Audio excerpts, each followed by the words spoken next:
चलिए हेलो दोस्तों, आप लोग का स्वागत है ज्ञानदीप क्लासेस में। तो कल हम बताए थे आप लोग को संख्या पद्धति बेसिक के बारे में पार्ट वन। आज हम लोग शुरू करेंगे पार्ट टू यहाँ से। तो कल पार्ट वन में जो नए व्यूवर हैं वो देख लीजिएगा। पार्ट वन में हम चर्चा किए थे कुछ संख्याओं के बारे में, तो उससे आगे आज हम संख्याओं के बारे में जानेंगे। जैसे कल हम चर्चा किए थे आपका अंक के बारे में, अंक किसे कहते हैं। उसके बाद चर्चा किए थे संख्या के बारे में, संख्या। उसके बाद पूर्ण संख्या किसे कहते हैं इसके बारे में चर्चा कर चुके हैं पिछला वीडियो, आप देख सकते हैं।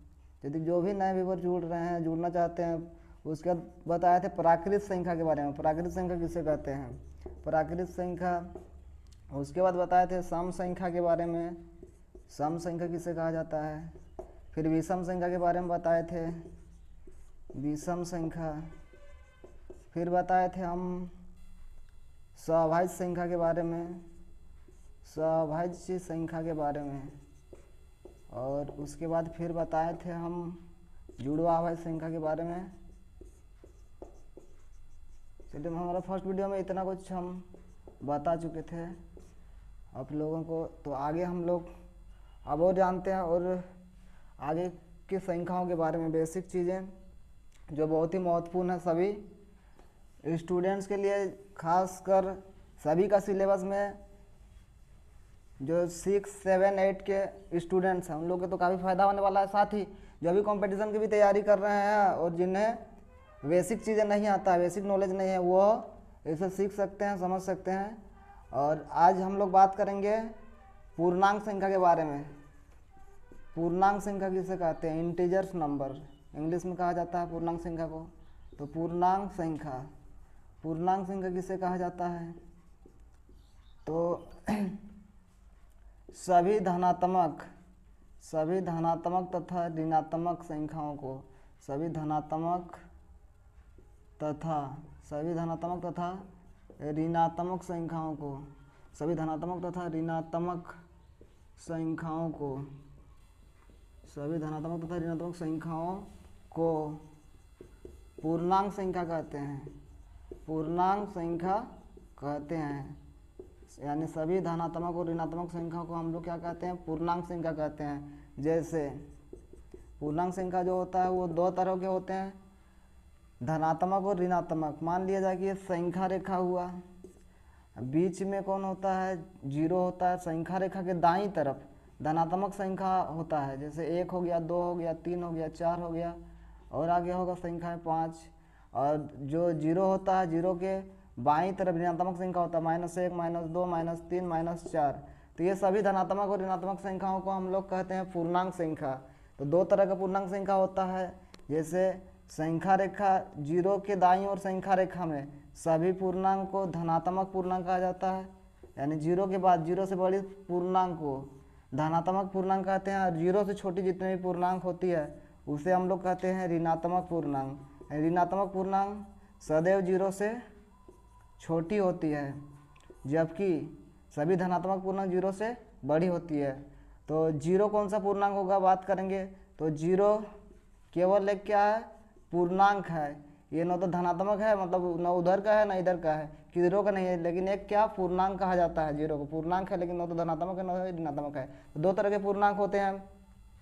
तो इसे हम लोग समझ सकते हैं कि क्या सभी पूर्ण संख्या है, सभी पूर्ण संख्या को हम लोग क्या कह सकते हैं, सभी पूर्ण संख्या, सभी जो होगा पूर्ण संख्या, सभी पूर्ण संख्या को, सभी पूर्ण संख्या को हम लोग क्या कह सकते हैं, पूर्णांक संख्या। सभी पूर्ण संख्या, सभी प्राकृत संख्या, सभी पूर्ण सभी प्राकृत हो जाएगा को हम लोग क्या कह सकते हैं, पूर्णांक संख्या। पूर्णांक संख्या कहते हैं, कह सकते हैं, कहते हैं। यानी सभी पूर्ण संख्या को, सभी प्राकृत संख्या को हम लोग पूर्णांक संख्या कह सकते हैं। यानी पूर्णांक संख्या के दायरे में आएगा पूर्ण संख्या, प्राकृत संख्या। सभी पूर्ण सभी प्राकृत संख्या पूर्णांक संख्या कहलाता है। तो समझ चुके पूर्णांक संख्या के बारे में। अब आगे बढ़ते हैं और जानते हैं हम लोग परिमेय संख्या के बारे में। परिमेय संख्या, तो परिमेय संख्या के बारे में जानते हैं। परिमेय संख्या किसे कहते हैं, परिमेय संख्या। तो परिमेय संख्या, तो परिमेय संख्या ऐसी संख्या वैसी संख्या जिसे p बटा q के रूप में व्यक्त किया जाता है, लिखा जाता है, वैसी संख्या जिसे p बटा q के रूप में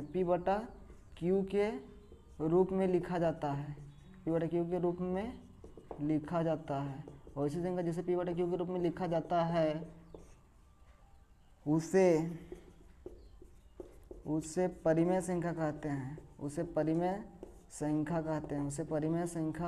कहते हैं। लेकिन यहाँ जो q बराबर कभी भी q बराबर 0 नहीं होना चाहिए, q बराबर 0 नहीं होना चाहिए, यानी हर का मान जो है q हर होता है, हर का मान 0 नहीं होना चाहिए, p होगा चलेगा, लेकिन q का मान 0 नहीं होना चाहिए, नहीं तो परिमेय संख्या नहीं कहलाएगा।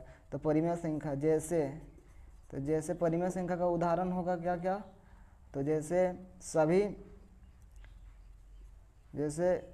1 हो गया, 2 हो गया, -2 हो गया, -5 हो गया, 0 हो गया, 1/4 हो गया, 2/5 हो गया, ... आदि, ये संख्या सबको हम लोग क्या कह सकते हैं, परिमेय संख्या कह सकते हैं। परिमेय संख्या केवल q बराबर 0 नहीं होना चाहिए, कुछ नहीं है हर में तो क्या p बटा q के रूप में 1 होता है हर में मान, 2 के नीचे कुछ नहीं 1 है, -2 के नीचे कुछ नहीं तो 1 है, यानी ऋणात्मक संख्या होगा अंश में चलेगा, चाहे हर में भी ऋणात्मक संख्या होगा तो चलेगा, लेकिन हर में 0 नहीं आना चाहिए। जैसे और उदाहरण हम एग्जाम्पल ले सकते हैं इधर, जैसे 5 बटा -2 या -2 बटा -7 -5 बटा 3, इस प्रकार से हम परिमेय संख्या को लिख सकते हैं, परिमेय संख्या कहलाएगा। तो परिमेय संख्या वैसी संख्या होती है जिसे p बटा q के रूप में व्यक्त किया जाता है और q बराबर 0 नहीं होना चाहिए, q का मान 0 नहीं होना चाहिए।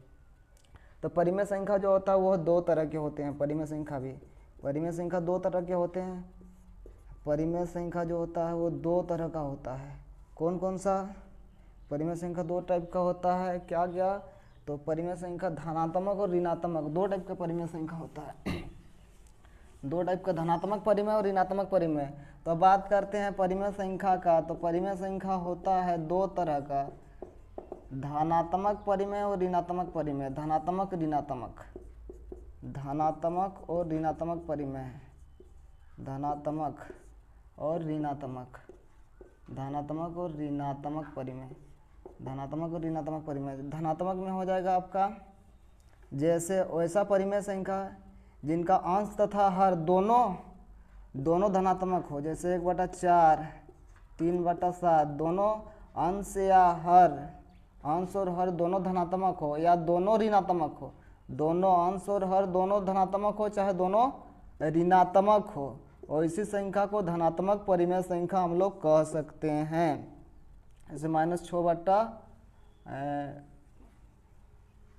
कुछ भी लिख सकते हैं, -6 बटा -7 ले लीजिए।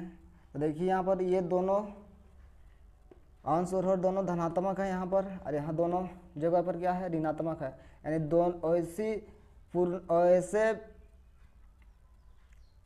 वैसा परिमेय संख्या जिनका अंश और हर दोनों धनात्मक हो चाहे दोनों क्या हो, ऋणात्मक हो, उसे धनात्मक परिमेय कहते हैं। ऋणात्मक परिमेय में वैसा परिमेय संख्या जिनका अंश या हर कोई एक क्या हो, ऋणात्मक हो, जिसका अंश या हर कोई एक क्या हो, ऋणात्मक हो, उसे ऋणात्मक पूर्णांक कहते हैं। जैसे 1/4 इसका अंश में क्या है, ऋणात्मक है, जैसे 3 बटा -7 यहाँ पर अंश, यहाँ पर हर जो है क्या है, ऋणात्मक है, मतलब अंश और हर में से एक ठो कोई ऋणात्मक होगा तो वह ऋणात्मक परिमेय संख्या कहलाते हैं। जैसे 1/-5, 3/,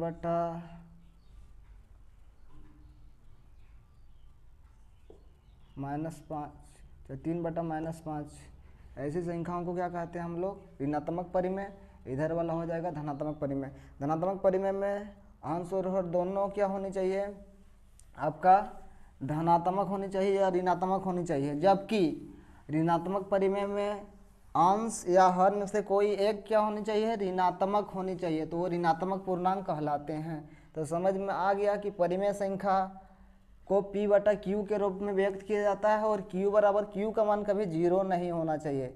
चलिए आगे बढ़ते हैं। इसके बाद हम लोग जानते हैं अपरिमेय संख्या के बारे में। अपरिमेय संख्या किसे कहते हैं? अच्छा, परिमेय संख्या, सभी पूर्ण संख्या को परिमेय संख्या कहेंगे कि नहीं? तो सभी पूर्ण वाला भी परिमेय कहलाएगा। पूर्ण के बाद सभी प्राकृत जो संख्या होता है, सभी प्राकृत संख्या भी क्या कहलाएगा आपका? देखिए सभी यहाँ पर प्राकृत लिखते हैं, सभी प्राकृत वाला को हम लोग पूर्ण कह सकते हैं, सभी प्राकृत वाला पूर्ण कहलाएगा। और सभी पूर्ण वाला को हम लोग, सभी प्राकृत सभी पूर्ण को हम लोग पूर्णांक संख्या कहते हैं। और सभी प्राकृत संख्या, सभी पूर्ण संख्या और सभी पूर्णांक संख्या को हम लोग परिमेय संख्या कहते हैं। यानी इसके अंदर आ जाएगा क्या? परिमेय संख्या। तो जितना भी प्राकृत संख्या होता है, जितना भी पूर्ण संख्या होता है, जितना भी पूर्णांक संख्या होता है, सभी को हम लोग क्या कह सकते हैं? परिमेय संख्या के अंतर्गत आता है। तो सभी परिमेय संख्या कहलाएगी। सभी पूर्ण संख्या, सभी प्राकृत संख्या, सभी पूर्णांक संख्या को हम लोग कह सकते हैं परिमेय संख्या। तो चलिए आगे बढ़ते हैं और सीखते हैं, हम लोग समझते हैं अपरिमेय संख्या के बारे में। अपरिमेय संख्या किसे कहते हैं? यहाँ पर पार्ट 2 लिखा हुआ है, पार्ट 2। तो चलिए अपरिमेय संख्या के बारे में जानते हैं। अपरिमेय संख्या, अपरिमेय संख्या नंबरिंग मुझे याद नहीं हो रहा क्या कितना लिखे थे, 10 या 11 जो भी हो। इससे पहले 10 लिखे थे, 11 लिखे थे। अपरिमेय क्या संख्या? अपरिमेय संख्या। तो अपरिमेय संख्या किसे कहते हैं? अपरिमेय संख्या किसे कहते हैं? तो अपरिमेय संख्या कहते हैं किसे? तो जिसे P बटा Q के रूप में व्यक्त नहीं किया जा सकता है, जिसे P बटा Q के रूप में नहीं लिखा जाता है, जिसे P बटा Q के रूप में नहीं लिख सकते हैं, जिसे P बटा Q के रूप में हम लोग नहीं लिख सकते हैं, उसे क्या कहते हैं? अपरिमेय संख्या। वे संख्या जिन्हें P बटा Q के रूप में व्यक्त नहीं किया जा सकता है, जिससे P बटा Q के रूप में व्यक्त नहीं किया जा सकता है, व्यक्त नहीं किया जा सकता है, किया जा सकता है। P बटा Q के रूप में व्यक्त नहीं किया जा सकता है, उसे अपरिमेय संख्या कहते हैं। अपरिमेय संख्या कहते हैं, अपरिमेय संख्या कहते हैं, अपरिमेय संख्या कहते हैं। जिसे P बटा Q के रूप में व्यक्त नहीं किया जा सकता उसे अपरिमेय संख्या कहते हैं। तो अपरिमेय संख्या का उदाहरण क्या क्या होगा? जैसे कोई भी रूट के अंदर की संख्या जिसका पूर्ण वर्गमूल नहीं निकलता हो, और जैसे हो गया √3 हो गया, √5 हो गया, √2 हो गया, पाई हो गया, ये सब अपरिमेय संख्या का उदाहरण है। और कोई भी अशांत अनावृत्ति वाला संख्या, कोई भी अशांत अनावृत्ति कहने का मतलब है जो कभी शांत नहीं होगा, यानी रिपीट वाला, दशमलव के बाद रिपीट वाला अंक नहीं होगा, रिपीटेड नहीं होगा, अलग अलग क्या आएगा? दशमलव के बाद अंक आएगा, और जो कभी समाप्त नहीं होगा, ऐसा डॉट डॉट में, तो उसे अशांत अनावृत्ति कहते हैं। तो अशांत अनावृत्ति वाले जितने भी संख्या होते हैं अपरिमेय होते हैं। उसके बाद रूट के अंदर जिसका पूर्ण वर्गमूल नहीं निकलता अपरिमेय, पाई क्या अपरिमेय संख्या होता है। तो अपरिमेय संख्या के बारे में समझ गए हैं। तो सभी जितने भी पूर्ण संख्या, जितने भी प्राकृत संख्या, जितने भी पूर्णांक संख्या, जितने भी परिमेय संख्या, सभी को हम लोग अपरिमेय नहीं, तो अपरिमेय संख्या जिसे P बटा Q के रूप में व्यक्त नहीं किया जा सकता है, जिसे P बटा Q के रूप में व्यक्त नहीं किया जा सकता है, सॉरी हम गलत बोल रहे थे कि अपरिमेय संख्या P बटा Q के रूप में भी जिसे व्यक्त नहीं किया जाता उसे अपरिमेय संख्या कहते हैं। नहीं, सभी पूर्ण संख्या, सभी प्राकृत संख्या, सभी पूर्णांक संख्या को हम लोग नहीं कह सकते हैं अपरिमेय संख्या। किसे कह सकते हैं हम लोग? सभी पूर्ण संख्या, सभी प्राकृत संख्या, सभी पूर्णांक संख्या को परिमेय संख्या कह सकते हैं। लेकिन सभी पूर्ण, सभी प्राकृत और सभी पूर्णांक, सही परिमेय को हम कभी अपरिमेय संख्या नहीं कह सकते हैं। अपरिमेय संख्या जिसे P/Q के रूप में नहीं लिखा जाता, जो परिमेय नहीं होगा उसको हम लोग अपरिमेय कह सकते हैं। और आगे अब जानते हैं वास्तविक संख्या। वास्तविक संख्या किसे कहते हैं? वास्तविक संख्या जिसे इंग्लिश में कहा जाता है रियल नंबर। वास्तविक संख्या के बारे में जानते हैं, जिसे इंग्लिश में कहा जाता है रियल नंबर। तो वास्तविक संख्या सभी परिमेय तथा अपरिमेय संख्याओं को, सभी परिमेय अपरिमेय, सभी परिमेय तथा अपरिमेय संख्याओं को, सभी परिमेय तथा अपरिमेय संख्याओं को, सभी परिमेय तथा अपरिमेय संख्याओं को वास्तविक संख्या कहा जाता है। वास्तविक संख्या कहा जाता है, वास्तविक संख्या कहा जाता है, वास्तविक संख्या कहा जाता है। यानी सभी टाइप का संख्या, जितने भी संख्या हैं सभी को हम लोग, सभी परिमेय हो गया, सभी अपरिमेय संख्याओं को हम लोग वास्तविक संख्या कहते हैं। जैसे वास्तविक संख्या में तब क्या सभी पूर्ण संख्या वास्तविक संख्या कहलाएगा? तो जरूर कहलाएगा। जितने प्राकृत संख्या होते हैं, प्राकृत संख्या सबको हम लोग सभी को वास्तविक संख्या बोल सकते हैं। सभी पूर्णांक संख्या वास्तविक संख्या होगा, सभी परिमेय संख्या होगा, सभी अपरिमेय संख्या होगा वास्तविक संख्या। जैसे √4 हो गया, √3 हो गया, परिमेय अपरिमेय जैसे पाई हो गया, सभी को हम लोग क्या कह सकते हैं? वास्तविक संख्या कहते हैं। सभी परिमेय तथा अपरिमेय संख्याओं को आदि होगा, सभी परिमेय अपरिमेय संख्या वास्तविक संख्या कहलाता है। तो सभी पूर्ण संख्या, सभी प्राकृत संख्या, सभी पूर्णांक संख्या, सभी परिमेय संख्या, सभी अपरिमेय संख्या, सभी को हम लोग वास्तविक संख्या कह सकते हैं, यानी रियल नंबर कहलाएगा, रियल नंबर होता है। अब जान लेते हैं और एक अवास्तविक संख्या के बारे में। अवास्तविक संख्या, अवास्तविक संख्या इसके बाद क्या होता है? तो अवास्तविक संख्या का मतलब होता है अवास्तविक संख्या, अवास्तविक संख्या, अवास्तविक संख्या, अवास्तविक संख्या। तो वास्तविक संख्या क्या होता है? तो जो संख्या वास्तविक, जो संख्याएं वास्तविक नहीं है, जो संख्याएं वास्तविक नहीं है, जो संख्याएं वास्तविक नहीं है, जो संख्याएं वास्तविक नहीं है, जो संख्याएं वास्तविक नहीं है, जो संख्या वास्तविक नहीं है उसे अवास्तविक संख्या कहते हैं। अवास्तविक संख्या कहते हैं, अवास्तविक संख्या कहते हैं जो वास्तविक नहीं होता है, अवास्तविक संख्या कहते हैं। जो संख्या वास्तविक नहीं है उसे अवास्तविक संख्या कहते हैं। तो अवास्तविक संख्या का उदाहरण क्या क्या होगा? तो जैसे में जो भी रूट के अंदर जो भी संख्या होते हैं और ऋणात्मक होता है, माइनस में होता है, रूट के अंदर माइनस में जो भी संख्या हो वो अवास्तविक संख्या कहलाते हैं। रूट के अंदर कोई भी संख्या हो और माइनस में अगर है तो वह वास्तविक कहलाएगा। रूट के अंदर वाली संख्या अगर क्या है, ऋणात्मक है, ऋणात्मक है तो वे अवास्तविक संख्या कहलाएगी, वह अवास्तविक संख्या कहलाएगी। अगर रूट के अंदर कोई भी संख्या हो और वह ऋणात्मक हो तो वह अवास्तविक संख्या का उदाहरण होता है। और वास्तविक संख्याएं अवास्तविक संख्या होता है।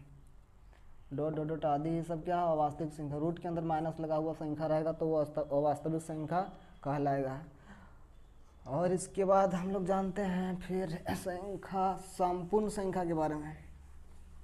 संपूर्ण संख्या, संपूर्ण संख्या किसे कहते हैं? संपूर्ण संख्या, संपूर्ण संख्या, संपूर्ण संख्या। तो संपूर्ण संख्या क्या होता है? तो ऐसी प्राकृत संख्या, ऐसी प्राकृत संख्या, ऐसी प्राकृत संख्या, ऐसी प्राकृत संख्या जिनका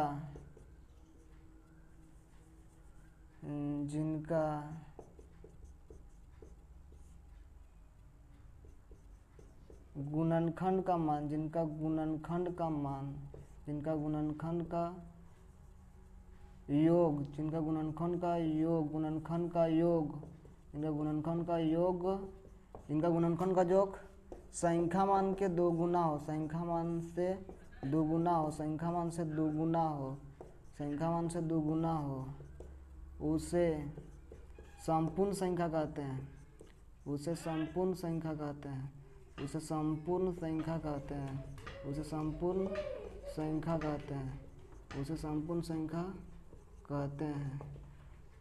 वैसी प्राकृतिक संख्या जो जिनका गुणनखंडों का योग संख्या मान के क्या होता है, दोगुना होता है, उसे संपूर्ण संख्या कहा जाता है।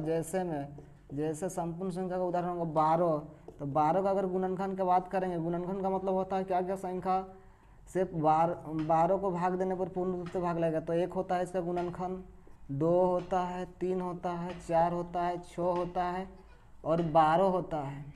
अब देखिए यहाँ पर ये तो गुणनखंड हो गया 12 का। अब गुणनखंडों का हम लोग जोग करते हैं, तो 1 और 2 3 होगा, 3 और 3 6 होगा, 6 और 4 10 होगा, 10 और 4 16 होगा, 16 और 12 जोड़िएगा तो 16 और 12 में कितना होगा, तो 2 और 6 28 होगा, 2 और 6 8, 8 और 4 12, 12 3 15, 15 17 और 18, 18 के 8 हासिल 1, 1 और 1 2, 28 28 आ रहा है। तो रुकिए, गलत, छो संपूर्ण संख्या। तो ऐसी संख्याओं को कहते हैं जिनके जो है जिनके गुणनखंडों का योग संख्या मान से दोगुना हो, गुणनखंडों का योग संख्या मान से क्या हो, दोगुना हो, संपूर्ण संख्या कहलाता है। तो चूँकि हम 12 नहीं, गलत बोले, यहाँ पर क्या होता है, संपूर्ण संख्या का उदाहरण में 6 होता है और 28 होता है। तो 6 का अगर गुणनखंड किया जाएगा, 6 का अगर गुणनखंडों को देखा जाएगा तो 1 होगा, 2 होगा, 3 होगा और 6 होगा। सॉरी मिस्टेक हो गया था, हम 12 गलती से बोल दिए थे, 1 2 3 और कितना 6। तो यहाँ पर गुणनखंड देखिए, गुणनखंडों का योग करते हैं तो 1 और 2 3 होगा, 3 और 3 6 होगा, 6 6 कितना होगा 12 होगा। तो गुणनखंडों का योग देखिए 6 संख्या था और उसके गुणनखंडों का योग सभी गुणनखंडों को योग करने से 12 आ रहा है।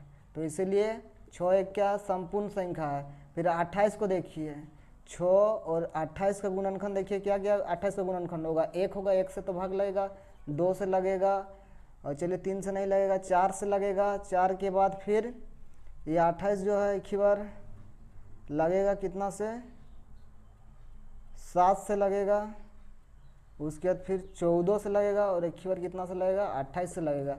तो इतना ही गुणनखंड होगा 28 का।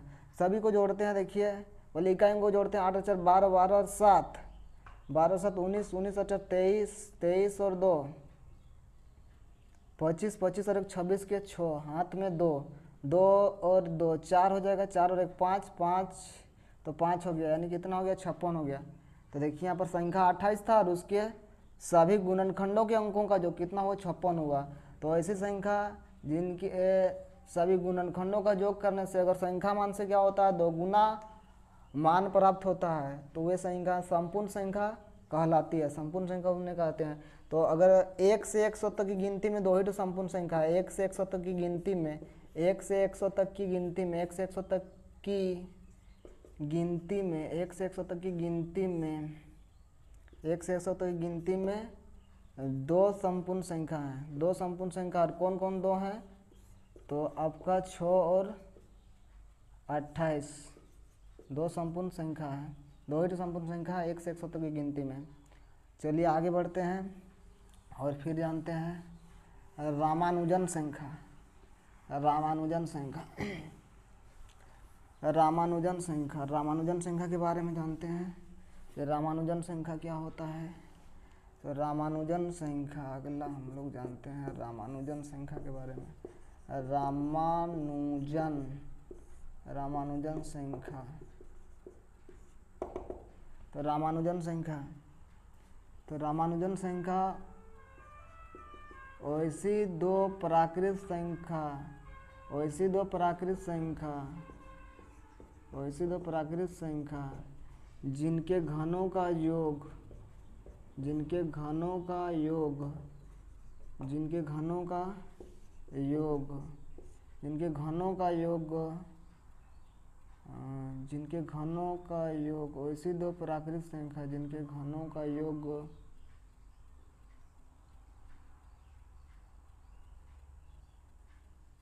दो, ऐसी दो प्राकृतिक संख्या जो दो घनों के योग के रूप में है, गलती, ऐसी दो प्राकृतिक संख्या, ऐसी दो प्राकृतिक संख्या, ऐसी प्राकृतिक संख्या जो, ऐसी प्राकृतिक संख्या जो, ऐसी प्राकृतिक संख्या जो दो प्राकृतिक संख्याओं के, दो प्राकृतिक संख्याओं के, दो प्राकृतिक संख्याओं के, दो प्राकृतिक संख्याओं के घनों के योग के रूप में हो, घनों के योग के रूप में हो, घनों के योग के रूप में हो, यानी ऐसी दो प्राकृतिक संख्या जिनके, ऐसी दो प्राकृतिक संख्या के घनों का, ऐसी प्राकृतिक संख्या जिनके घनों का योग दो प्राकृतिक संख्या घनों के योग के रूप में हो, ऐसी संख्या जिनके दो घनों का, दो प्राकृतिक संख्या घनों के योग के रूप में हो। जैसे हम अगर बात करें 1729 को रामानुजन संख्या कहा जाता है, रामानुजन संख्या 1729 को कहते हैं। इसको दो प्राकृतिक संख्या के घनों के योग के रूप में लिखा जाता है। दो प्राकृतिक संख्या के घनों के योग के रूप में लिखेंगे तो 1729 प्राप्त होता है। जैसे 12 का घन और प्लस 1 का घन, तो 12 का घन करेंगे तो 12 में होता है आपका 144 होता है, और 144 को 12 से गुना कीजिएगा तो 1700 आपका आएगा 28। इसका घन करने से 1728 और प्लस 1 का घन जानते हैं, 1 3 बार गुना होगा तो 1 ही होगा, तो 1727 और 1 कितना हो जाएगा 1729। तो 1729 एक क्या है, रामानुजन संख्या। तो जिन दो प्राकृतिक संख्याओं को घनों के योग के रूप में लिखने के बाद जो संख्या प्राप्त होता है, घनों के योग के रूप में लिखने से जो संख्या आता है उसको रामानुजन संख्या कहते हैं। जिनको जो प्राकृतिक संख्या घनों के रूप में लिखा जाता है उसने रामानुजन संख्या कहते हैं। तो 1729 एक रामानुजन संख्या है। आगे बढ़ते हैं और फिर छोटी छोटी चीज़ों को, जो संख्या पद्धति में बेसिक चीज़ें हैं उसको हम लोग समझते हैं। ये छोटी छोटी चीज़ों को नहीं जानने से आगे क्या होती है, दिक्कतें होती है। तो बहुत ज़रूरी है बेसिक नॉलेज। तो आगे हम लोग चर्चा करेंगे सबसे बड़ी तथा छोटी संख्या के बारे में। सबसे बड़ी तथा छोटी संख्या, सबसे बड़ी तथा छोटी संख्या, सबसे बड़ी तथा छोटी संख्या।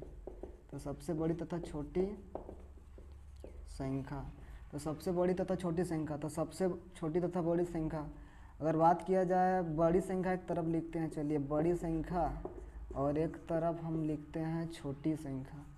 छोटी संख्या लिखते हैं, छोटी संख्या, बड़ी संख्या हो गया, बड़ी संख्या एक तरफ हम छोटी संख्या लिखते हैं।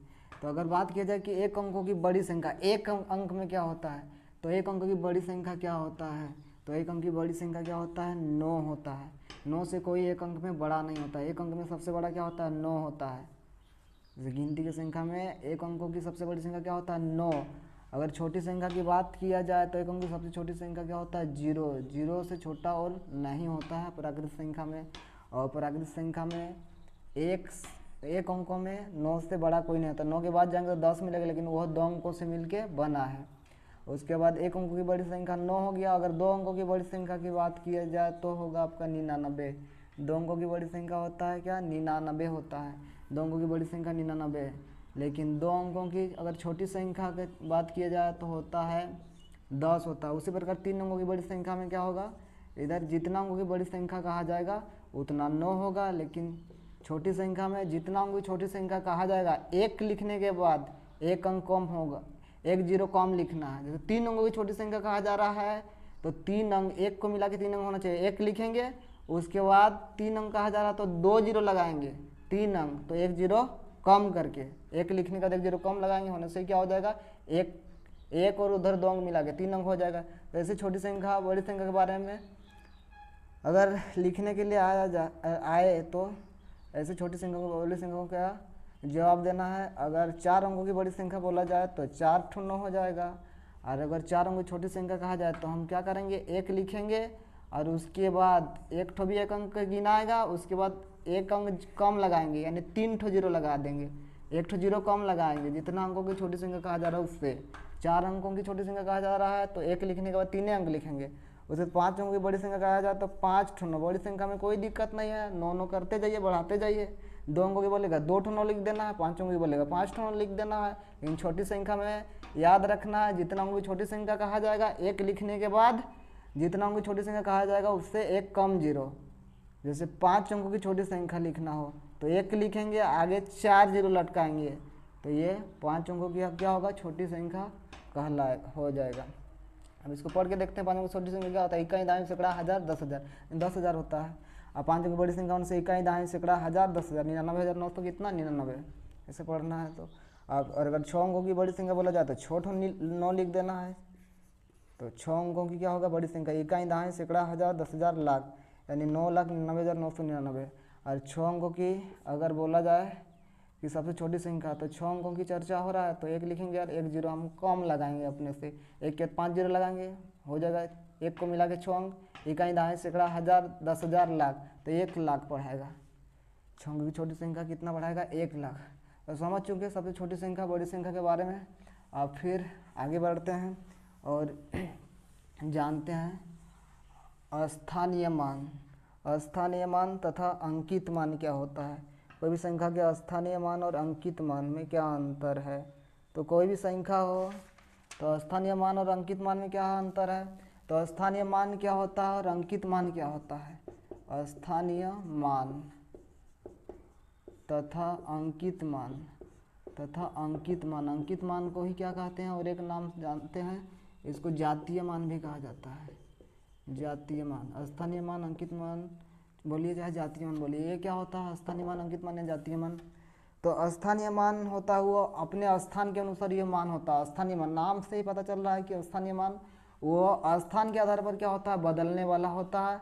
और अंकित मान जो होता है वो फिक्स होता है, वो फिक्स होता है। कोई भी संख्या ले लेते हैं, मान लीजिए कि 547 लिए, उसमें अगर 4 का हम स्थानीय मान हमें निकालना हो, चाहे पता करना हो 4 का स्थानीय मान कितना होगा, तो 4 को देखा जाएगा। बहुत आसान है स्थानीय मान, आपको अंक पहचानने आता है ना, तो आप स्थानीय मान कोई भी संख्या का लिख सकते हैं। आपको अगर संख्या पढ़ने नहीं भी आता है तो अंक आता है आपको पहचानने 1 से 9 तक, 0 से 9 तक अंक सब जानते हैं, तो स्थानीय मान लिखना बहुत ही आसान है।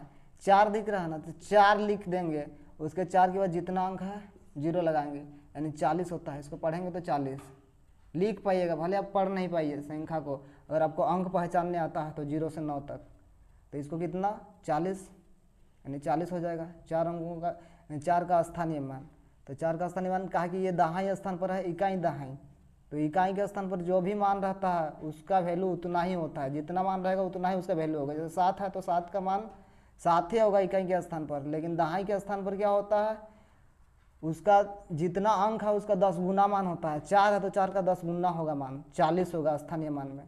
तो 4 का स्थानीय मान इसलिए क्या हुआ 40 हुआ। तो स्थानीय मान अपने स्थान के अनुसार क्या करता है, वह बदलता है। जितना बड़ा स्थान पर रहेगा उतना अधिक होगा, जितना कम स्थान पर रहेगा उतना क्या होगा, कम होगा।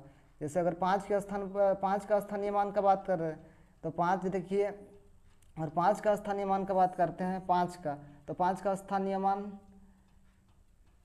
5 के बाद देखेंगे कितना अंक है, 2 अंक है, 5 लिख दीजिए और 2 अंक है, 2 जीरो लगा देना उसके बाद, यानी 500 के बराबर, यानी 500 होगा। इसके बाद इकाई दहाई करने आता है। इकाई दहाई आखिरी तरफ से हमेशा होता है इकाई, ये इकाई में 7 इकाई के स्थान पर है, दहाई के स्थान पर 4 है, सैकड़ा के स्थान पर क्या 5 है, तो इकाई दहाई सैकड़ा, तो 5 है सैकड़ा के स्थान पर, इसलिए क्या हो जाएगा 500 हो जाएगा 5 का स्थानीय मान।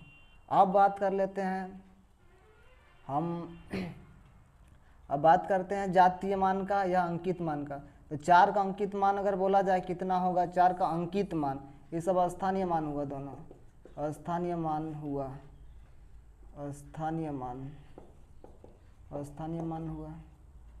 लेकिन ये 4 का अगर जातीय मान देखा जाए तो 4 का जातीय मान 4 ही होगा, वो जितना अंकित है उतना ही होगा, किसी भी स्थान पर रहे, किसी भी स्थान पर अगर 4 यहाँ भी रहता इकाई के स्थान पर तो भी 4 होता, अगर सैकड़ा के स्थान पर रहता तो भी 4 होता। तो ये जातीय मान क्या होता है, फिक्स रहता है, जितना भी रहेगा किसी भी स्थान पर जितना रहेगा उतना ही होगा। लेकिन स्थानीय मान ये फिक्स नहीं रहता है, ये स्थान के अनुसार क्या होता है, बदलता है। स्थान के अनुसार क्या होता है, बदलता है। जिस स्थान पर रहेगा उसके अनुसार मान होगा। तो कहाँ पर कहीं एको जगह बराबर होता है कि नहीं, स्थानीय मान और जातीय मान एको जगह बराबर होता है कि नहीं होता है, तो होता है एक जगह पर। कहाँ पर बोलिएगा, तो इकाई के स्थान में, नहीं तो कहीं पर और बराबर नहीं होगा, ये सब अलग अलग होगा। जैसे 4 का स्थानीय मान देखिए, दाएं के स्थान में 4 का स्थानीय मान देखिए तो 40 होगा, लेकिन उसका जातीय मान देखिएगा तो 4 होगा, तो समान नहीं होगा। 5 का अगर देखिएगा, अगर 5 का अगर देखिएगा स्थानीय मान तो 500 होगा और जातीय मान 500 होगा, 5 का जातीय मान 500 होगा, ये जातीय मान। तो ये फिक्स रहता है, जितना अंकित रहेगा कोई भी स्थान पर रहे, स्थान से कोनो मतलब नहीं है, लेकिन मतलब है किससे, स्थानीय मान का मतलब है स्थान से। स्थान के अनुसार क्या होता है, बदलता है। तो एक जगह पर क्या होता है, दोनों का मान बराबर होता है, वो कहाँ पर बोलिएगा, तो इकाई के स्थान पर। तो इकाई के स्थान पर जातीय मान भी और स्थानीय मान भी क्या होता है, बराबर होता है। जैसे 7 का यहाँ पर स्थानीय मान का अगर बोला जाए तो 7 का स्थानीय मान 7 होगा। हम क्या बताए हैं कि देखिए, कोई भी अगर 0 से लेकर 9 तक अंक आता है आपको और संख्या पढ़ने नहीं आता है तो लिखना स्थानीय मान बहुत आसान है। स्थानीय मान या जातीय मान जितना अंकित रहेगा उसके बाद देखना है कितना अंक है, स्थानीय मान लिखना हो तो 7 है, तो 7 के बाद क्या अंक है, कुछ नहीं है, तो 7 ही होगा। स्थानीय मान कितना हो गया, 7। और जातीय मान तो बहुत आसान है, जातीय मान जितना दिख रहा है उसी को छाप दीजिए, उसी को उतार दीजिए, कोनो भी स्थान पर रहे, कहीं पर हो रहा है तो जातीय मान 7 होगा। तो इकाई के स्थान पर दोनों बराबर होते हैं, स्थानीय मान और जातीय मान।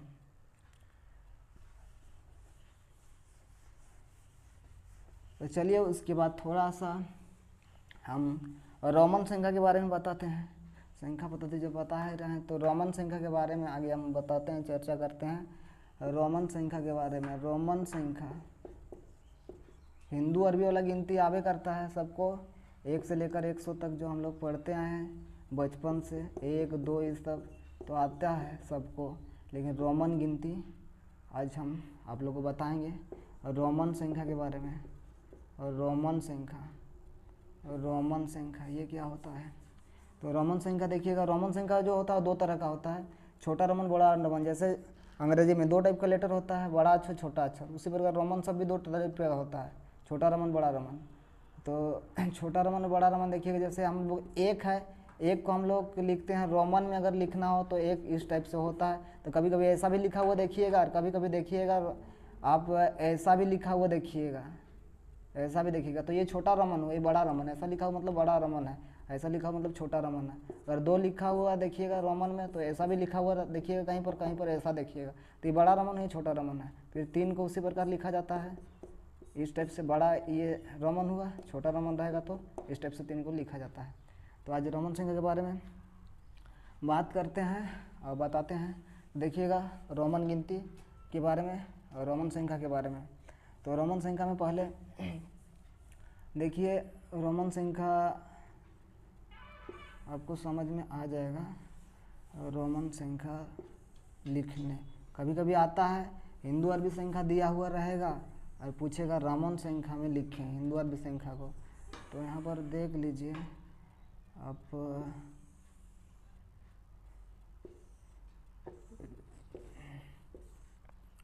तो रोमन में 1 को इस टाइप से लिखा जाता है, 1 हो तो 1 को लिखते हैं रोमन में इस टाइप से। अगर 5 को लिखना हो, 5 लिखना हो तो भी लिखा जाता है 5 को, और 1 को आई जैसा लिखा जाता है। और अगर 10 लिखना हो तो 10 को लिखा जाता है एक्स। अगर लिखा 10 के बाद अगर लिखा 50 लिखा जाए तो 50 को लिखा जाता है आपका एल लिखा जाता है 50 को। और अगर 100 को लिखना है, 100 को रोमन में तो सी लिखा जाता है। अब 500 को लिखना है ना तो इसको डी लिखा जाता है। और अगर 1000 को लिखना है रोमन में, 1000 को, तो उसको एम लिखा जाता है। ये चीज़ समझ लीजिए पहले। और उसके बाद चलिए रोमन में आते हैं। तो रोमन में गिनती में क्या होता है देखिए, 1, चलिए हिंदू में पहले लिख लेते हैं हम 1 से 10 तक, 1 2 3 4 5 6 7 8 9 और उसके बाद 10। तो देखिए 1 को किस प्रकार लिखा जाता है, चलिए बड़ा रोमन में ही हम आप लोग को लिख के बताते हैं। तो एक को इस टाइप से लिखा जाता है, आप छोटा में भी लिख सकते हैं। छोटा में पहले ही बता चुके हैं कि छोटा 2 टाइप का रोमन होता है, छोटा बड़ा। तो 2 को लिखना हो तो इस टाइप से, 3 को लिखना हो तो इस टाइप से, 4 को लिखना हो तो भी का माने 5 होता है, और पीछे आप 1 लिखिएगा, इसका मतलब हुआ है कि 1 घट गया। भी मतलब 5 होता है, 5 में 1 घट गया तो ये 4 पढ़ाएगा। 5 लिखना हो तो भी माने 5।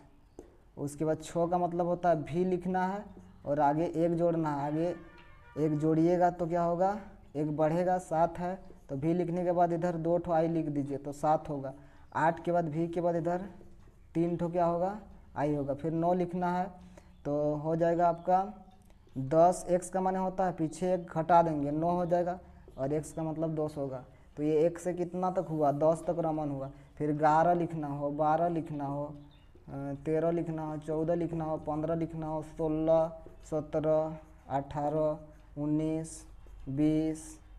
चलिए तो 11 को लिखना हो तो 11 लिखना हो तो हम x मतलब जानते हैं 10 होता है, तो आगे 1 जोड़ेंगे 11 होगा। 12 लिखना है x और आगे 2 ठो आई लिखेंगे, फिर x और आगे 3 ठो आई लिखेंगे। और उसके बाद 14 लिखना है तो x और यहाँ पर 5 देंगे तो 15 होगा, 1 घटा देंगे 14 पढ़ाएगा। तो इस टाइप से 14, ये x हुआ 10 हुआ, 10 में 10 हुआ, उसके बाद ये 5 में से 1 घटा तो 4, 10 और 4 14, आई भी मतलब होता है 4। 15 लिखना हो तो x भी लिखना पड़ेगा, 16 लिखना है तो x भी आई लिखना पड़ेगा, 17 लिखना है तो x भी डबल आई लिखना पड़ेगा, 18 लिखना है तो x भी ट्रिपल आई लिखना पड़ेगा, और 19 लिखना है तो x आई x लिखना पड़ेगा, और 20 लिखना है तो x लिखना पड़ेगा। फिर आगे तो रोमन में क्या होता है, एक चीज़ गौर करना है, कोई भी अंक या संख्या 3 बार रिपीट होता है। 3 से अधिक बार रिपीट होगा तो गलत, 3 से अधिक बार रिपीट नहीं होता। आगे हम बताएंगे, फिर चर्चा करेंगे। देखिए आगे 21 लिखना हो, 22 लिखना हो, 21 के बाद 22, 23, 24, 25, 26, 27, 28, 29, 30। 30 से आगे आप लोग देखिएगा।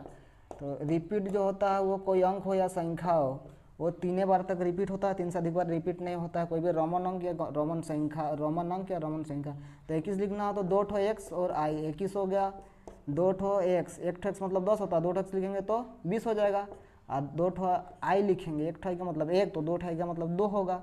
23 लिखना है तो 2 ठो x और 3 ठो i लिखेंगे, 23 हो जाएगा। फिर 24 लिखना हो, इस प्रकार हम 24 लिख सकते हैं। 25 लिखना है तो x क्या होगा, भी होगा। 26 लिखना है तो x भी i होगा। फिर 27 लिखना है तो x भी डबल आई होगा, x भी ट्रिपल आई होगा। 28 लिखना है तो फिर x हो गया, फिर ix होगा, i का मतलब 9 होता है, 20 और 9 29, और x मतलब ट्रिपल x माने 30 हो जाएगा। फिर आगे 31, 32, 33, थोड़ा दूर दूर में लिखते हैं, 31, 32, 33, उसके बाद 34, 35, 36, 37, 38, 39, 40। तो 31 को किस प्रकार से लिखा जाता है, तो 31 की अगर बात करें, 31 तो इधर 3 बार तक रिपीट होगा, लेकिन 3 से अधिक बार नहीं बोले हैं, तो 3 ठो x होगा, फिर i लिखेंगे, 31 होगा। 32 लिखना हो तो 3 ठो x लिखेंगे, 3 ठो x मतलब 30, और आगे 2 ठो i, 32। 33 लिखना हो ट्रिपल x और ट्रिपल क्या होगा, i होगा, 33। 34 लिखना हो ट्रिपल x और i भी 34 होगा। फिर 35 लिखना हो ट्रिपल x और क्या होगा, भी। 36 लिखना हो ट्रिपल x और भी i। 37 लिखना हो ट्रिपल x और भी क्या हो जाएगा, i। 38 लिखना है तो ट्रिपल x और भी ट्रिपल i। 39 लिखना है तो ट्रिपल x और ix। देखिए रिपीट 3 ठो x हुआ है, 4 नहीं हुआ। अब 40 अभी लिखना है हमको, तो 4 ठो x लिखेंगे तो गड़बड़ हो जाएगा, तो 4x नहीं लिख सकते हैं। तो क्या करेंगे, l माने जानते हैं, पहले ही चर्चा की है, यहाँ लिखे हैं l माने 50 होता है, तो 50 में x घटा देंगे, तो ये क्या हो जाएगा आपका 40 हो गया। अब 140 लिखना है तो 140 लिखना है तो जान ही रहे हैं, 140 लिखना है तो क्या हो जाएगा, इधर मिटाते हैं, शुरू तरफ हम इधर मिटाते हैं, तो 140 लिखना है तो हो जाएगा क्या, 140 लिखना हो तो आप समझ गए कि l में से x घटा देंगे।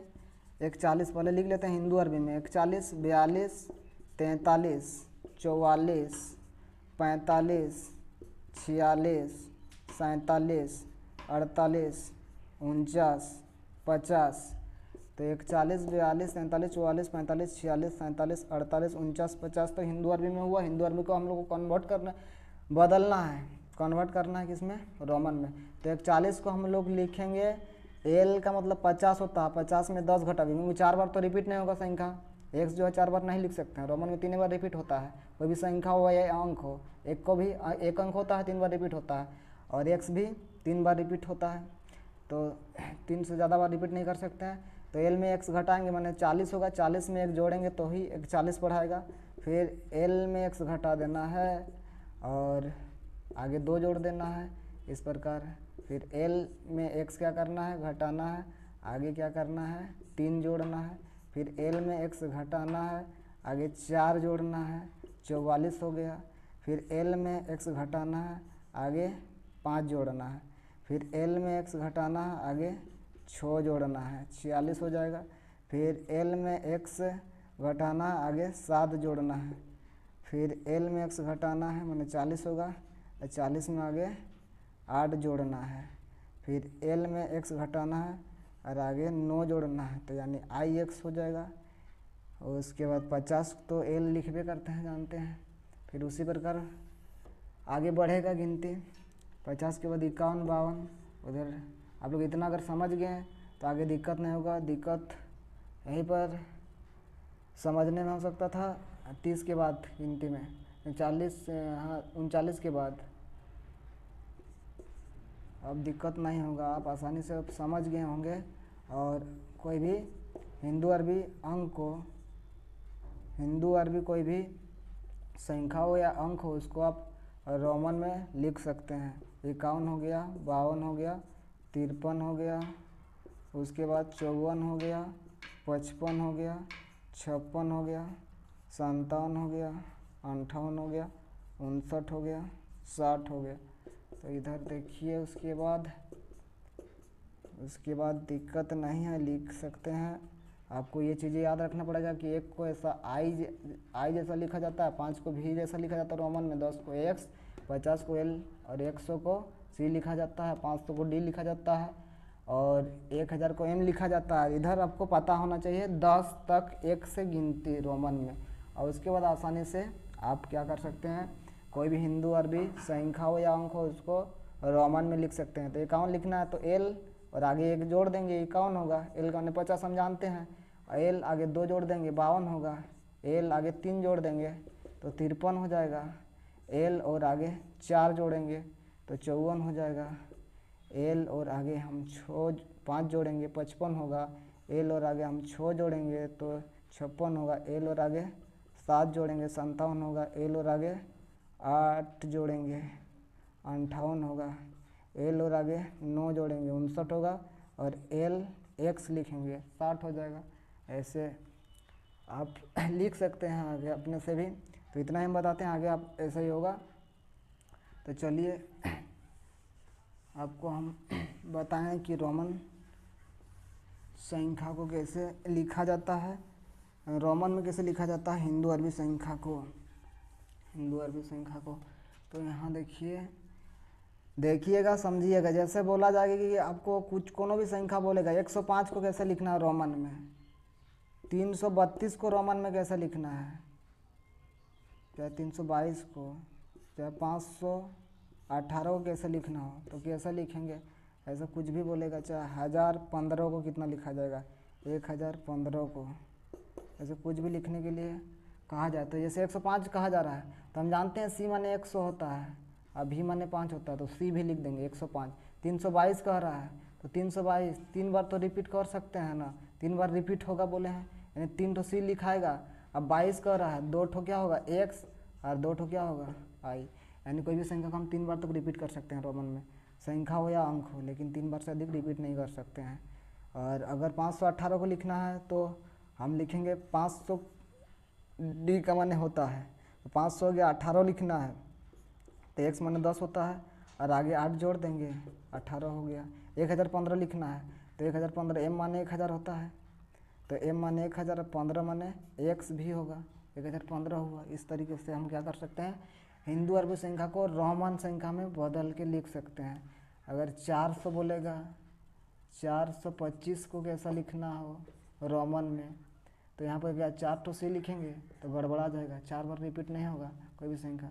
तो यहाँ पर क्या हो जाएगा, यहाँ पर हम क्या लिखेंगे, डी लिखेंगे और 100 क्या करेंगे, पीछे घटाएंगे। तो ये कितना हो गया, 425 लिखना है तो यहाँ पर लिखेंगे x 2 ठो और क्या लिखेंगे, भी लिखेंगे, तो ये 425 होगा। चलिए आप लोग समझ गए होंगे रोमन संख्या के बारे में। अब थोड़ा सा और चर्चा करते हैं और संख्या पद्धति में देखिए, हम लोग संख्या पद्धति में कोई भी संख्या को पढ़ते हैं, जैसे इकाई दहाई, तो हम लोग इकाई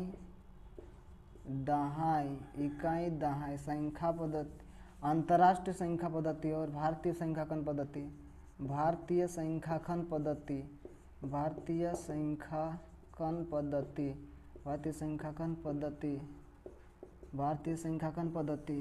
और अंतर्राष्ट्रीय संख्याकन पद्धति, ये दोनों में अंतर क्या है हम बताना चाहते हैं।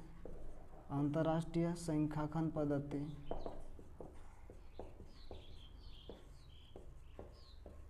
दोनों में अंतर क्या है,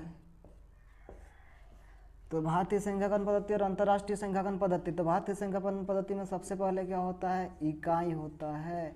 तो उसी प्रकार अंतर्राष्ट्रीय संख्याकन पद्धति में भी क्या होता है, इकाई होता है। इकाई दहाई जानते हैं, लास्ट तरफ से कोई भी संख्या उसका आखिरी तरफ से इकाई दहाई हम लोग करते हैं। तो इकाई अंतर्राष्ट्रीय संख्याकन पद्धति में भी इकाई होता है, जिसके भारतीय संख्याकन पद्धति में होता है। उसके बाद हम लोग क्या होता है, इकाई से बड़ा होता है दहाई। तो अंतर्राष्ट्रीय संख्याकन पद्धति में क्या होता है, दहाई का मान होता है। दहाई के बाद हम लोग का क्या होता है, सैकड़ा होता है। तो वहाँ भी क्या होता है, सैकड़ा होता है। अंतर्राष्ट्रीय संख्याकन पद्धति में भी क्या होता है, सैकड़ा। सैकड़ा के बाद हम लोग का क्या होता है, हज़ार का मान आता है। सैकड़ा से 10 गुना बड़ा, जैसे इकाई से 10 गुना बड़ा, दहाई से 10 गुना बड़ा, सैकड़ा से 10 गुना बड़ा, हज़ार। तो उसी प्रकार यहाँ भी क्या होता है, अंतर्राष्ट्रीय संख्याकन पद्धति में सैकड़ा के बाद हज़ार का मान आता है, हज़ार का स्थान होता है। और हज़ार के बाद हम लोग का क्या होता है, हज़ार के बाद 10,000 होता है, 10,000। हज़ार के बाद 10,000 का स्थान आता है, हज़ार से 10 गुना बड़ा 10,000 होता है। तो यहाँ भी क्या होता है, 10,000 होता है, 10,000 होता है। उसके 10,000 के बाद हम लोग का क्या होता है, 1 लाख होता है। 10,000 के बाद क्या होता है, 1 लाख स्थान होता है। 10,000 से 10 गुना बड़ा 1 लाख। तो उसी प्रकार यहाँ 1 लाख नहीं चलता है, उसके बाद यहाँ पर चलता है 100,000 चलता है अंतर्राष्ट्रीय संख्याकन पद्धति में। 100,000, 100 बोल सकते हैं, हज़ार, 100,000, यानी दोनों का मान तो बराबर होगा, लेकिन यहाँ पर भारतीय संख्याकन पद्धति में लाख चलता है, लेकिन वहाँ 100,000 चलता है। क्या दोनों बराबर नहीं है, दोनों बराबर है, लेकिन दोनों अलग अलग टाइप से लिखा जाता है। यहाँ 1 लाख लिखा जाता है, वहाँ 1 लाख ठो को 100,000 लिखा जाता है, हज़ार के रूप में लिखा जाता है। उसके बाद 1 लाख के बाद हम लोग का अंतर्राष्ट्रीय संख्याकन पद्धति में 10 लाख का स्थान होता है, लेकिन वहाँ 10 लाख नहीं चलेगा। 100,000 के बाद वहाँ पर चलता है 10 लाख को मिलियन कहते हैं, 1 मिलियन।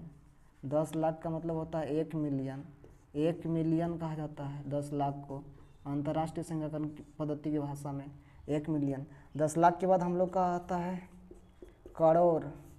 तो करोड़ होता है यहाँ पर, तो वहाँ पर होता है अंतर्राष्ट्रीय संख्याकन पद्धति की भाषा में होता है 10 मिलियन।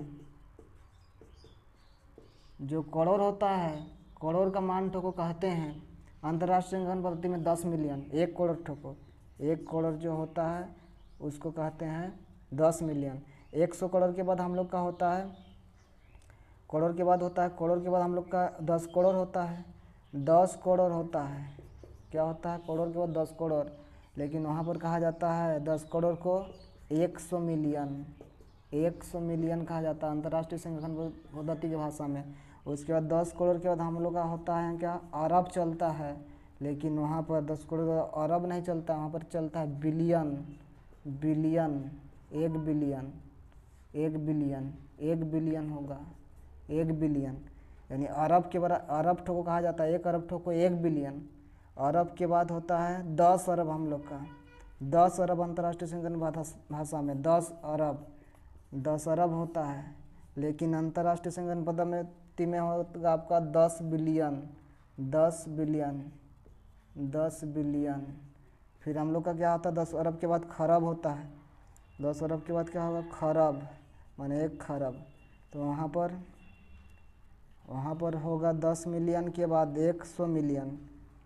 खरब ठोको कहते हैं, 1 खरब ठोको कहते हैं 100 बिलियन कहते हैं, 100 बिलियन। तो ये अंतर है भारतीय संख्याकन पद्धति और अंतर्राष्ट्रीय संख्याकन पद्धति में। चलिए देखिए उसके बाद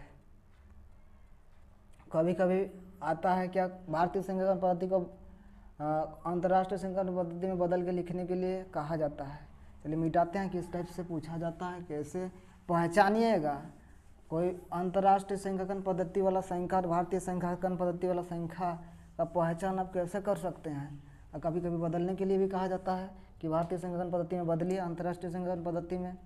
मान लीजिए कोई भी संख्या हो, इसको आपको बदलने के लिए कहेगा, ये जो संख्या है इसको बदलने के लिए कहेगा। ये भारतीय संख्याकन पद्धति में है, मान लीजिए ये भारतीय संख्याकन पद्धति में है और इसको बदलने के लिए कहेगा अंतर्राष्ट्रीय संख्याकन पद्धति में। तो कैसे बदलेंगे, इसको अगर पढ़ा जाएगा तो कितना पढ़ेंगे, इकाई, दहाई, सैकड़ा, हजार, 10,000, लाख, 10 लाख, करोड़, 5 करोड़, इसलिए हम यहाँ कॉमा लगाए हैं। 5,63,68,976 पढ़ाएगा, 5,63,68,976। लेकिन इसको हम लोग अंतर्राष्ट्रीय संख्याकन पद्धति में कितना पढ़ेंगे और किस प्रकार लिखा जाएगा, क्या लिखने का दोनों का तरीका एक ही है क्या अलग है, जानेंगे।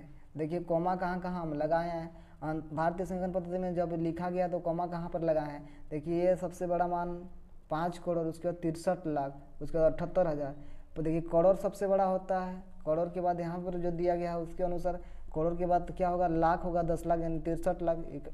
ये लाख और 10 लाख के बाद क्या कोमा, उसके बाद 1000 10,000 के बाद क्या कोमा, उसके बाद कोमा लगता है क्या आपका इकाई दहाई, मतलब सैकड़ा से क्या पहले, इकाई दहाई सैकड़ा को एक साथ लिखा जाता है। इस टाइप से लिखा जाता है भारतीय संख्याकन पद्धति में कोमा लगाकर। लेकिन इसी को अंतर्राष्ट्रीय संख्याकन पद्धति में लिखना है तो कैसे लिखेंगे, तो जो संख्या है, जो अंक का जो डिजिट दिया हुआ उसी डिजिट को क्या कीजिए पहले उतारिए, लिखिए और कॉमा कैसे लगाइए वो बता रहा है, कैसे पढ़िएगा।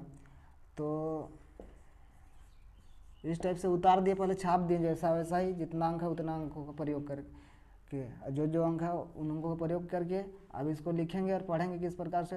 तो क्या करना है, आखिरी तरफ से प्रत्येक 3 अंकों के क्या पहले 3 अंकों के पहले कॉमा लगाना है, फिर गिनना है यहाँ से 1 2 3 और 3 अंकों के पहले कॉमा लगाना है, ऐसे 3 अंकों के पहले कॉमा और छोड़ देना है। यानी कॉमा आखिरी तरफ से 3 अंकों के पहले कॉमा इस प्रकार से क्या लगाया हुआ रहता है। तो जानिए कि वह आपका अंतर्राष्ट्रीय संख्याकन पद्धति में है, अंतर्राष्ट्रीय संख्याकन पद्धति में लिखा गया है संख्या को। अब भारतीय संख्याकन पद्धति में रहेगा तो इस टाइप से लिखा हुआ रहता है। तो ये अंतर्राष्ट्रीय संख्याकन पद्धति में है, आपको देखना है कि 3 अंक प्रत्येक 3 अंक कॉमा है तो अंतर्राष्ट्रीय संख्याकन पद्धति में है। तो पढ़ेंगे किस प्रकार से, तो देखिए इकाई, दहाई, सैकड़ा, हजार, 10,000, 10,000 के बाद हम लोग का भारतीय संख्याकन पद्धति में लाख होता है, लाख नहीं चलेगा। 10,000 के बाद क्या होगा 100,000, 100,000 मतलब 1 लाख, 100,000 के बाद 1 लाख के बाद हम लोग को 10 लाख चलता है, तो 10 लाख नहीं चलता है, 100,000 के बाद क्या चलता है मिलियन चलता है। तो इस टाइप से पढ़ाएगा इकाई, दहाई, सैकड़ा, हजार, 10,000, 100,000, उसके बाद मिलियन। तो 5,637,897 ये संख्या तो पढ़ाएगा भारतीय संख्याकन पद्धति की भाषा में। 5,637,897 है। और भारतीय संख्याकन पद्धति माने से संख्या तो 5,63,78,976। अच्छा सॉरी, यहाँ पर हम छोटे को भूल गए हैं, गलती। यहाँ पर 5 6 3 उसके 7 8 9 उसके छोटे को तो हम भूल गए हैं। तो यहाँ पर प्रत्येक 3 के बाद कॉमा, यहाँ कॉमा लगेगा, रुकिए गलत हुआ है। तो अब इसको पढ़ते हैं इकाई, दहाई, सैकड़ा, हजार, 10,000, 100,000, मिलियन 10 मिलियन, यानी 56 मिलियन पढ़ेंगे। 56,378,000, 56,378,976। छोटो को हम लिखना भूल गए थे, गलती हुआ था। तो 56,378,976 पढ़ाएगा। और ये संख्या पढ़ाएगा 5,63,68,976। यही दोनों में क्या है, अंतर है भारतीय संख्या पद्धति और अंतर्राष्ट्रीय संख्या पद्धति में। तो बेसिक चीज़ें जो संख्या पद्धति के बारे में बताना था वो हम आप लोगों को बता दिए, जो बेसिक चीज़ें हैं। और यही सब चीज़ों में, बेसिक चीज़ों में दिक्कत होने से ही आगे क्या होता है, दिक्कत होता है वो किसी भी स्टूडेंट के लिए। तो बेसिक चीज़ें हम क्लियर कर दिए, और इसके बाद लेकर आएंगे नेक्स्ट वीडियो, और पार्ट 3 होगा। नेक्स्ट वीडियो में हम संख्यापन पद्धति से संबंधित ट्रिक्स और फॉर्मूला लेकर आएंगे। चलिए आज का वीडियो यहीं पर क्या किया जाता है, अंत किया जाता है। और नेक्स्ट वीडियो में फिर आप लोग से हम क्या करेंगे, मुलाकात करेंगे। चलिए चलते हैं।